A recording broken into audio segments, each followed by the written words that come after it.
Gustavo, você quer fazer pergunta?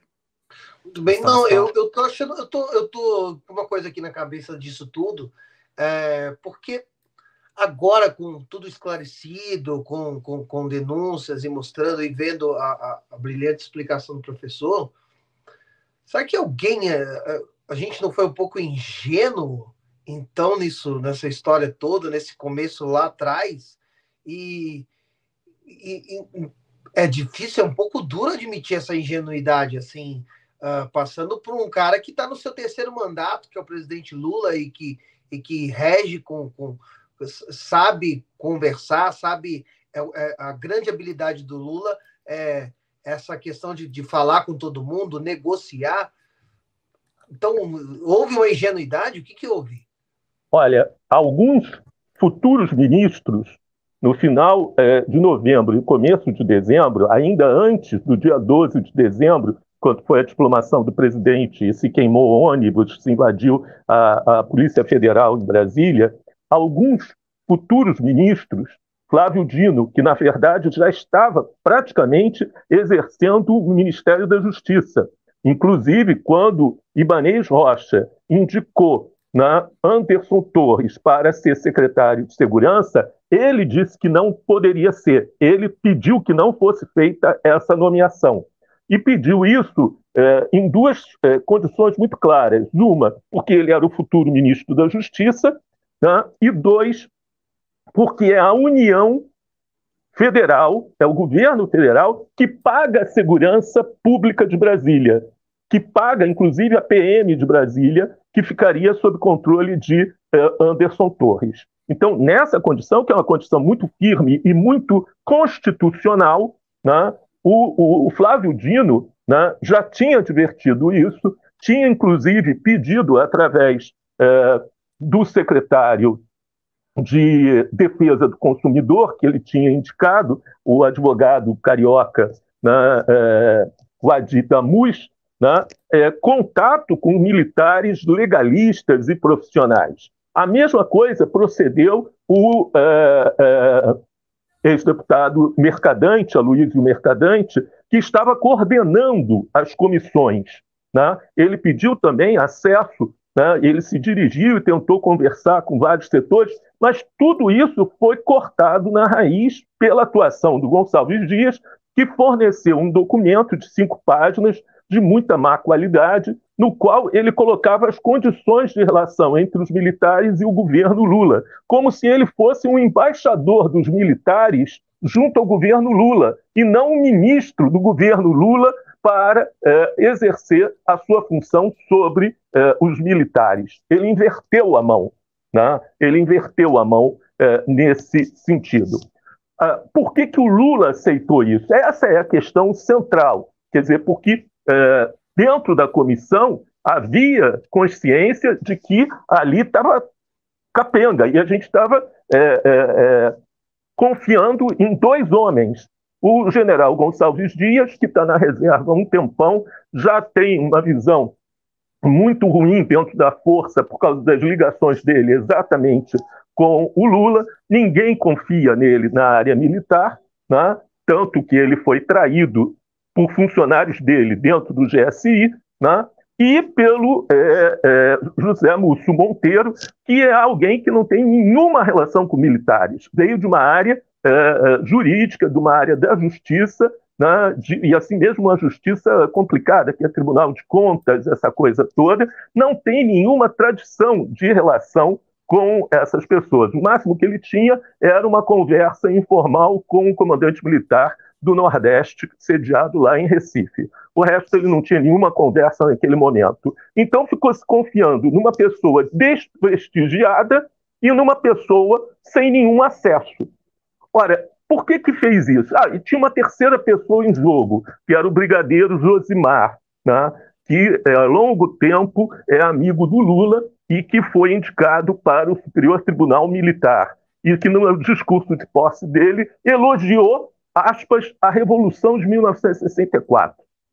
Né? Quer dizer, uma confusão, uma coisa totalmente sem sentido. Né? E não se percebeu, né, que isso estava caminhando mal. Né? estava caminhando tão mal que a extrema-direita, né, vários deputados do PL, Bia Kicis e outras desse tipo, têm feito falas de que, na verdade, não aconteceu o 8 de janeiro, que aquilo foi uma armadilha para pegar bolsonaristas. Né? Essa narrativa cola, né, para aqueles que veem essa batição de cabeça e essa ausência de tomada de decisões, principalmente de nomeações, de exonerações e nomeações novas, né, feitas no setor. Né? Isso teve que esperar o Ricardo Capelli como interventor em Brasília para fazer uma limpeza no governo do Distrito Federal e depois do escândalo da CNN, o Ricardo Capelli, novamente como interventor, dessa vez no GSI. E é o Ricardo Capelli que vai exonerar a cúpula do GSI bolsonarista.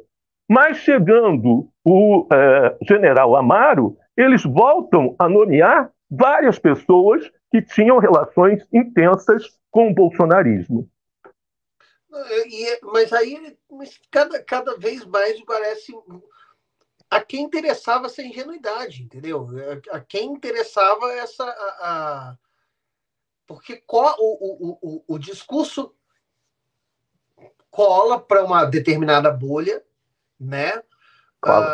Mas o medo é que essas informações vão crescendo e aí pela própria narrativa isso colhe com a opinião pública de modo geral.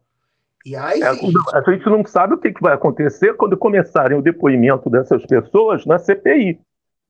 Quando essas pessoas começarem a falar, né, não se sabe o que vai acontecer, porque é capaz de sair daí a ideia de que todo mundo sabia. Quer dizer, essa descoberta sobre o Coronel Elcio, né, sobre a atuação dele, né, fazendo isso é muito importante, uma conexão entre os acontecimentos que viriam a se dar em Brasília, né, a área militar e o submundo do Rio de Janeiro. E o submundo do Rio de Janeiro. Basta vocês saberem que o militar, na verdade, o cara se declara como advogado. O militar que trabalhava com o Elcio e o Pazuello na Operação Acolhida, hoje é funcionário do gabinete do Pazuello e diz que eles pagavam as contas privadas dos dois militares. Então, assim, eu acho que a gente precisa investigar as fontes de financiamento dessa turma. Que quando o Pazuello falou mal da vacina, fez toda aquela campanha, se foi ao Elcio, para o Elcio ter uma opinião, porque ele estava na Agência Nacional de Saúde Pública. Né? Então aquilo tudo estava ali. Só a descoberta de que ele pediu tropas para o golpe, que ele pediu 1.500 homens para o golpe, era para ter uma prisão imediata dele. Ele devia estar preso. Né? Quer dizer, vamos ser justos. A essa altura do campeonato, o tenente-coronel Mauro Cid está preso por motivos muito menores do que o do coronel Elcio, porque tudo que está mantendo o Cid preso é falsificação de carteira de saúde, né, que é um crime de estelionato, né, possivelmente, falsidade ideológica, coisas desse tipo. Agora, a atuação do coronel Elcio é de golpe de Estado mesmo. É um crime contra a nação. Né? É algo extremamente grave. E não se tomou nenhum passo em relação a isso.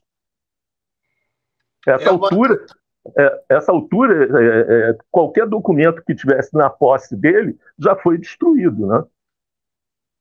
Exatamente, mas é uma tentativa de tentar equilibrar os ânimos entre um lado e outro, entre Exército e a Presidência da República, ou o que eu tenho ouvido, processo natural, assim, como é que o que eu tenho ouvido, o que chega para mim hoje é claramente de que o governo não tem forças para bater em todas as frentes.